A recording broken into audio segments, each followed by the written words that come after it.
One of the most dangerous things that can result from civil wars inside the country is the issue of division, dividing the country into several states. The patriots at first say optimistically that it cannot happen, that division will be a whirlwind in the cup of war, calm, and then after that unity will stabilize and the order will stabilize. Carelessness in taking these possible topics leads to disastrous results.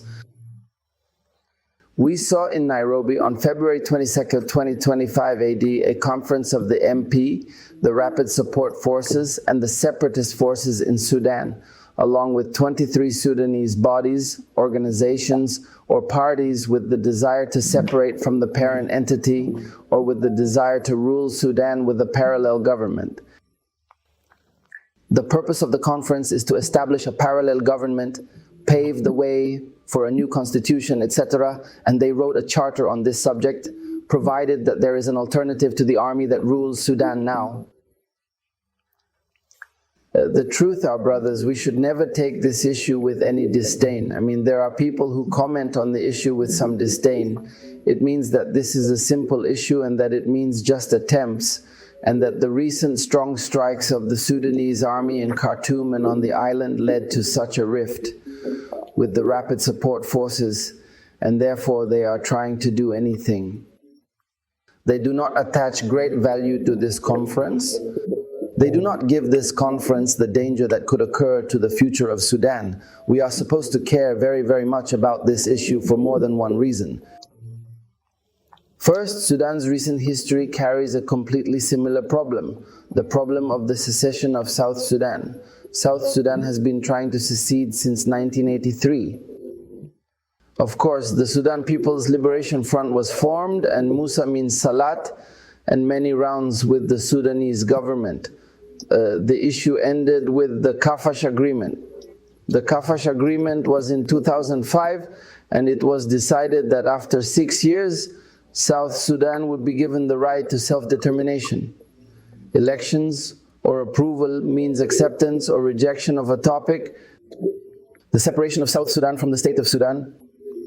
At that time, officials in Sudan took the issue with some disdain. Do you think it is acceptable? Oh, they said that most likely after the year 2011, the Sudan People's Liberation Front will not even exist. They dealt with the issue with some laxity that is truly unacceptable, and what was the result? In 2011, they voted, and all the people expected that all the people would vote for the unity of Sudan because it is a beautiful thing that the country is unified, so what is beautiful is surprising. South Sudan's entire ignorant vote in favor of secession. South Sudan won the oil wells, and most of the oil wells are located in southern Sudan, so Sudan only has a quarter of its area too, A very huge amount of wealth was lost through the loss of this oil and the oil-rich wells in South Sudan. This is a very, very recent history we are talking about.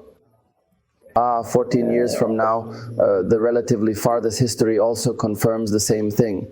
The relatively farthest history from the hour of Sudan's independence in 1956, and Sudan is in civil wars. There has never been a period of periods that witnessed stability in the history of Sudan. The history further than that confirms the meaning of more. The history further than that, which is the history of the first of the 20th century, Sudan did not originally have this area or these borders. This border was formed as a result of English colonialism wanting to expand its possessions, so it took control of several places. Behind Sudan is what it is not, and Sudan's neighboring countries were given parts of the same as Ethiopia, for example, and thus it means he got a kind of a very large mix in the history of Sudan, the geography of Sudan. The simplest thing is that Darfur itself was an independent kingdom and was added to Sudan in 1907 as a result of its support for the state. Ottoman English means in World War I. The English means they took revenge on it. They annexed it to Sudan in 1907. It was attacked during World War I, and since then it has been part of Sudan. It is divisible because history says so. The need is also dangerous, that Sudan has remarkable demographic diversity. There were many Muslims and Christians in it, but Christians are all gone now. In the Republic of South Sudan, there is almost only 4% of Sudan's population.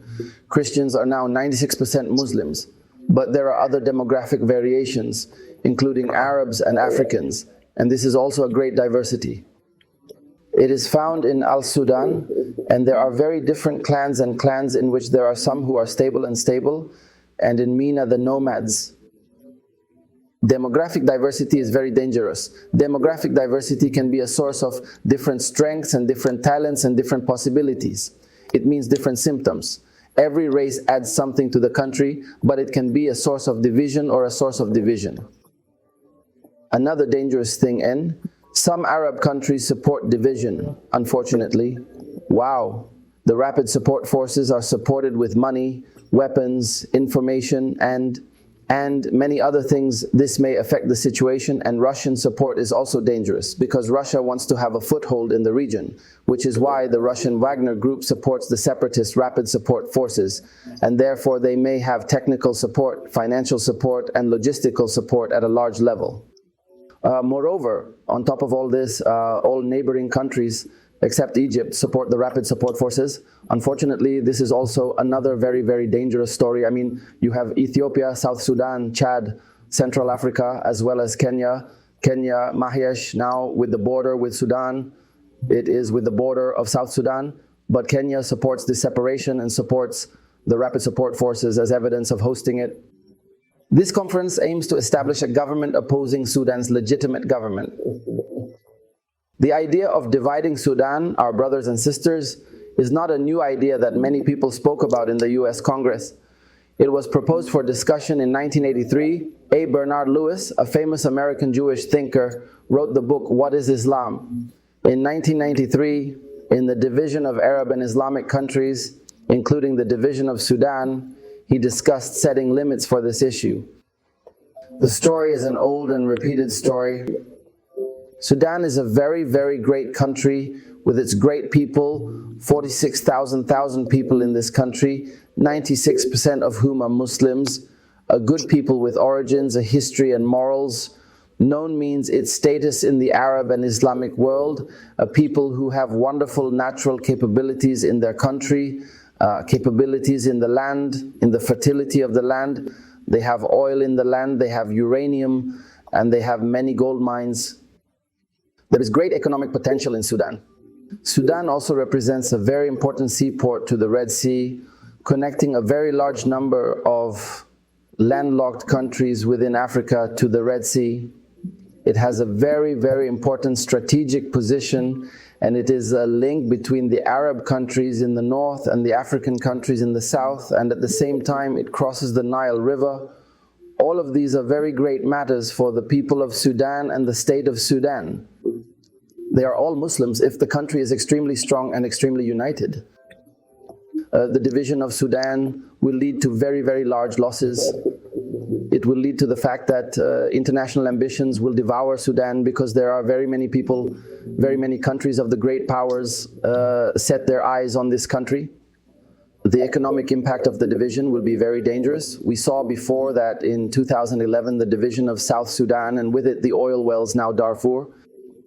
If it is divided, it will be in a very dangerous situation because Darfur has gold mines and uranium mines like almost a quarter of the country now.